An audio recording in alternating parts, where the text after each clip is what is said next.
Hi all welcome to Cricarena. Indian പേസറായ മുഹമ്മദ് ഷമി കഴിഞ്ഞ IPLൽ SRHന് വേണ്ടിയായിരുന്നു കളിച്ചിരുന്നത്. ഒരു ശരാശരി പ്രകടനമായിരുന്നു അദ്ദേഹം നടത്തിയിരുന്നത്. അദ്ദേഹവുമായി ബന്ധപ്പെട്ട ഒരു റിപ്പോർട്ട് ക്രിക്ബസ് ഇപ്പോൾ പ്രസിദ്ധീകരിച്ചിട്ടുണ്ട്. അതായത് 2 ഫ്രാഞ്ചൈസികൾ ഈ താരത്തെ സ്വന്തമാക്കാൻ വേണ്ടി ഇപ്പോൾ ശ്രമങ്ങൾ നടത്തുന്നു എന്നാണ് ഇവർ റിപ്പോർട്ട് ചെയ്തിട്ടുള്ളത്. ഈ 2 ഫ്രാഞ്ചൈസികളും ഇൻട്രസ്റ്റ് പ്രകടിപ്പിച്ചിട്ടുണ്ട്. മറ്റാരുമല്ല, ഡൽഹി ക്യാപിറ്റൽസും അതുപോലെ തന്നെ ലക്നൗ സൂപ്പർ ജയൻസുമാണ് മുഹമ്മദ് ഷമിയിൽ ഇപ്പോൾ താല്പര്യം പ്രകടിപ്പിച്ചിട്ടുള്ളത്. ഈ 2 ഫ്രാഞ്ചൈസികളിൽ ഏതെങ്കിലും ഒരു ടീമിലേക്ക് അദ്ദേഹം പോവാൻ സാധ്യതയുണ്ട്, ട്രേഡ് ചെയ്യപ്പെടാൻ സാധ്യതയുണ്ട് എന്നാണ് ക്രിക്ബസ് ഇപ്പോൾ റിപ്പോർട്ട് ചെയ്തിട്ടുള്ളത്.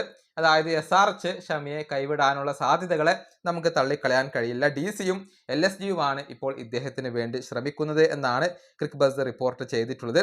ഏതായാലും ഏത് ഫ്രാഞ്ചൈസി അദ്ദേഹത്തെ സ്വന്തമാക്കും എന്നുള്ളതൊക്കെ കാത്തിരുന്ന് കാണേണ്ട കാര്യമാണ്. കഴിഞ്ഞ IPLൽ 9 മത്സരങ്ങളാണ് അദ്ദേഹം കളിച്ചിട്ടുള്ളത്. അതിൽ നിന്ന് 6 വിക്കറ്റുകളാണ് അദ്ദേഹം വീഴ്ത്തിയിട്ടുള്ളത്. അദ്ദേഹത്തിന്റെ ഒരു ബൗളിംഗ് ആവറേജ് വരുന്നത് 56 ആണ്. അതുപോലെ തന്നെ ഇക്കോണമി റേറ്റ് വരുന്നത് 11.23 ആണ്. അതായത് വലിയ ഒരു മികവൊന്നും കഴിഞ്ഞ സീസണിൽ പ്രകടിപ്പിക്കാൻ അദ്ദേഹത്തിന് കഴിഞ്ഞിട്ടില്ല. മാത്രമല്ല, പരിക്കുകൾ പലപ്പോഴും വലിയ വെല്ലുവിളിയാകുന്ന ഒരു താരമാണ് ഷാമി. അദ്ദേഹത്തിന് ഒരു തിരിച്ചുവരവ് അനിവാര്യമായ ഒരു IPL കൂടിയാണ് ഇത്തവണ കടന്നു വരുന്നത്. ഈ വീഡിയോ അവസാനിപ്പിക്കുന്നു. അടുത്തൊരു വീണ്ടും കാണാം.